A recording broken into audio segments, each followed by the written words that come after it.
সূর্যশিখার পক্ষ থেকে আমি তাসমিয়া তাফিন সাবিরা উপস্থিত সকলকে শুভ নববর্ষ। আজ আমাদের প্রথম পরিবেশনা একটি বৈশাখী আবৃত্তি পরিবেশনায় থাকছে সূর্যশিখার ছোট্ট বন্ধুরা। আমার নাম জিনিয়া আনান কুহু। আমি জাফরিন জারা। আবৃত্তি করছি কবি শফিকুল ইসলাম ঝিনুকের লেখা কবিতা আজ পহেলা বৈশাখ। চারিদিকে বাজছে মাদল সানাই কাঁসা শাক, আজ বাঙালির বর্ষবরণ পহেলা বৈশাখ। চৈতি তাপে ঝরে গেছে বিবর্ণ সব পাতা, ঢোল বাজিয়ে টাকটুমাটুম লিখছে যে হালখাতা।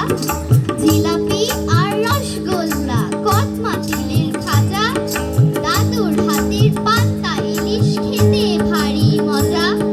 শোভাযাত্রায় বাঙালি আজ ঘুরছে যে মেলায়, এক সুরে আর আনন্দেতে বৈশাখী গান গায়, বৈশাখী গান গায়, বৈশাখী গান গায়। ধন্যবাদ।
বৈশাখ